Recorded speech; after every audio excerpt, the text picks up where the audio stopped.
Hello friends, आपका स्वागत है हमारे यूट्यूब चैनल मिशन एजुकेशन .1 पर।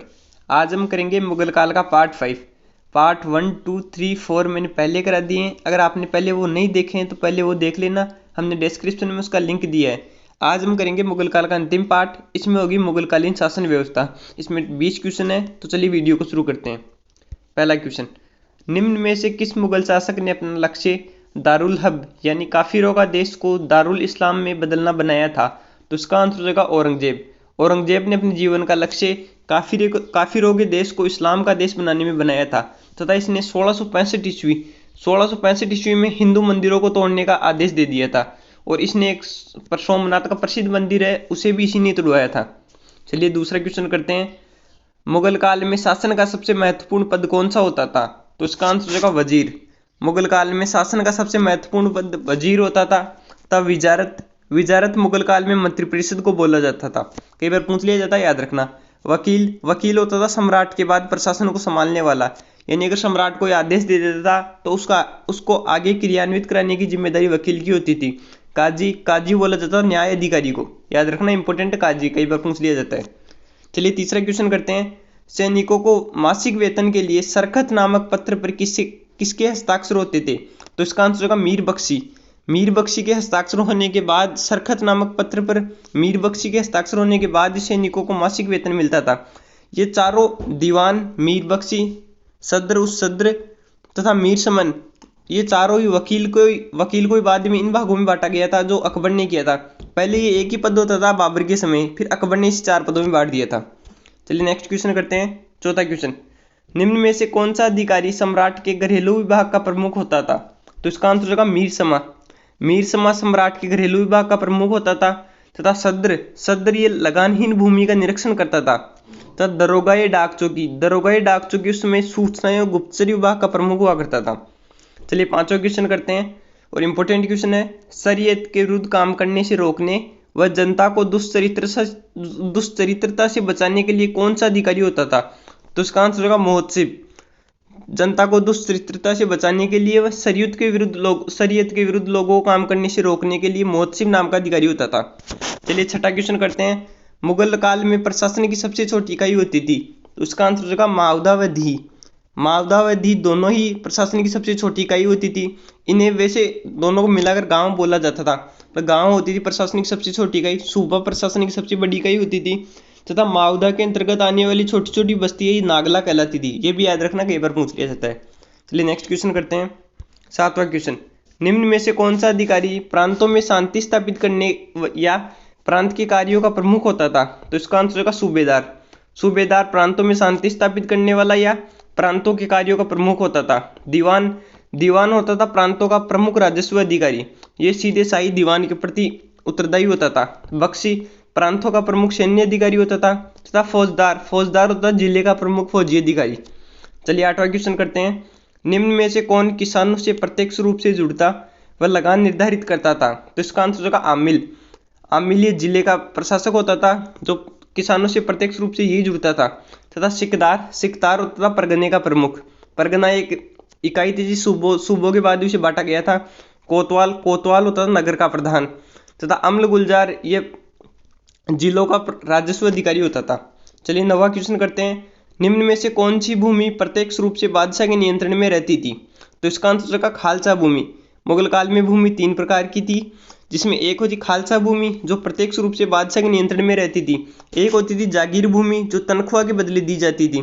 तथा मदते मास या मिल्क या सरयुगल, ये होती थी दान में दी गई भूमि। ये याद रखना, मिल्क कई बार पूछ लिया जाता है, दान में दी गई भूमि मुगल काल में मिल्क कहलाती थी। चलिए नेक्स्ट क्वेश्चन करते हैं।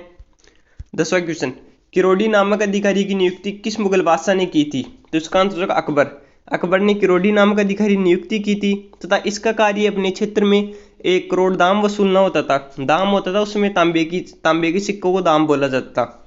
चलिए 11वां क्वेश्चन करते हैं। मुगल काल में निम्न में से किस भूमि पर वर्ष में 2 बार खेती होती थी? तो इसका आंसर होगा पोलज वह भूमि होती थी जिस पर वर्ष में 2 बार खेती होती थी तथा प्रति वह भूमि होती थी जिसे 1 या 2 साल के लिए खाली छोड़ा जाता था, फिर उस पर खेती की जाती थी। तथा चाचर वह भूमि होती थी जिस पर नियमित 3 वर्षों बाद खेती की जाती थी, यानी 3 साल के लिए उसे खाली छोड़ा जाता था, फिर उस पर खेती की जाती थी। बंजर जिस पर कोई खेती नहीं होती थी। चलिए 12वां क्वेश्चन करते हैं। लगान वसूली की जब्ती प्रणाली के अनुसार कौन सा कर निर्धारित किया गया था? तो इसका आंसर होगा तखसीस व तहसील। तखसीस व तहसील दोनों ही कर जब्ती प्रणाली के अनुसार निर्धारित किए गए थे। चलिए नेक्स्ट क्वेश्चन करते हैं। 13वां क्वेश्चन, नस्क प्रणाली निम्न में से किस मुगल बादशाह ने अपनाई थी? तो इसका आंसर होगा औरंगजेब। औरंगजेब ने नस्क प्रणाली अपनाई थी तथा इस नस्क प्रणाली का मतलब होता था इसने राजस्व को उपज का आधा कर दिया था। चलिए 14वां क्वेश्चन करते हैं। मुगल काल में उस किसान को क्या कहा जाता था जो उसी गांव में खेती करता था जिस गांव में वह रहता था? तो इसका आंसर होगा खुदाकस्त किसान। खुदाकस्त किसान वह होते थे जो उसी गांव में खेती करते थे जिसमें वो रहते थे। तथा पोही किसान वो होते थे जो एक गांव से दूसरे गांव में जाकर खेती करते थे। तथा मुजारियन किसान वो किसान होते थे जो खुदाकस्त किसानों से किराए पर भूमि लेकर खेती करते थे। चलिए 15 क्वेश्चन करते हैं। मुगल काल में सर्वाधिक सिक्कों की ढलाई किसके शासनकाल में हुई थी? इंपॉर्टेंट क्वेश्चन है, याद रखना। तो इसका आंसर होगा औरंगजेब। मुगल काल में सर्वाधिक सिक्कों की ढलाई औरंगजेब के शासनकाल में हुई थी। तथा शाहजहां से क्वेश्चन पूछ लिया जाता है, आना सिक्कों का प्रचलन किसने किया था? तो आना सिक्कों का प्रचलन किया था शाहजहां ने। यह भी याद रखना, कई बार पूछ लिया जाता है। जहांगीर ने अपने सिक्कों पर स्वयं और नूरजहां की मूर्ति अंकुरित करवाई थी। चलिए नेक्स्ट क्वेश्चन करते हैं। 15वां क्वेश्चन, मुगलकालीन लगान वसूली की किस प्रणाली में बोई गई फसल के आधार पर लगान निर्धारित होता था? तो इसका आंसर होगा जब्ती प्रणाली के अनुसार बोई गई फसल के आधार पर लगान निर्धारित कर दिया जाता था। गल्ला बख्शी, इसके अनुसार कुछ फसल का कुछ हिस्सा सरकार पहले ही ले लेती थी। तथा नस्क ये प्रमुखतः बंगाल में प्रचलित थी। इसमें ऐसा होता था कि खड़ी फसल के आधार पर लगान निर्धारित कर दिया जाता था तथा उसे काटने के बाद वो लगान वसूल लिया जाता था। चलिए 17 क्वेश्चन करते हैं। मुगल काल में सबसे बड़ा सिक्का कौन सा था? तो इसका आंसर होगा संसब।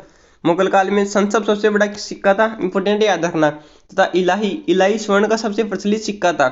तथा चांदी का रुपया, इससे एक इंपॉर्टेंट क्वेश्चन बनते हैं। अब पूछ लिया जाए मुगलकालीन अर्थव्यवस्था किस पर आधारित थी?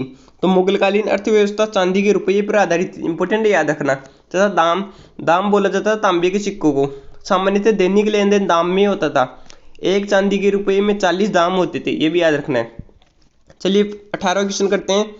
500 से 2500 तक मनसब प्राप्त करने वाले मंत्री को क्या कहा जाता था? तो इसका आंसर होगा उमरा। उस मंत्री को उमरा कहा जाता था। तथा मनसब से इंपॉर्टेंट क्वेश्चन बनता है, कई बार पूछ लिया जाता है मनसबदारी प्रथा की शुरुआत किसने की थी? तो ये क्वेश्चन आपको मैंने पहले करा दिया, तो उसकी शुरुआत की थी अकबर ने। 500 से 2500 तक मनसब प्राप्त करने वाला उमरा कहलाता था।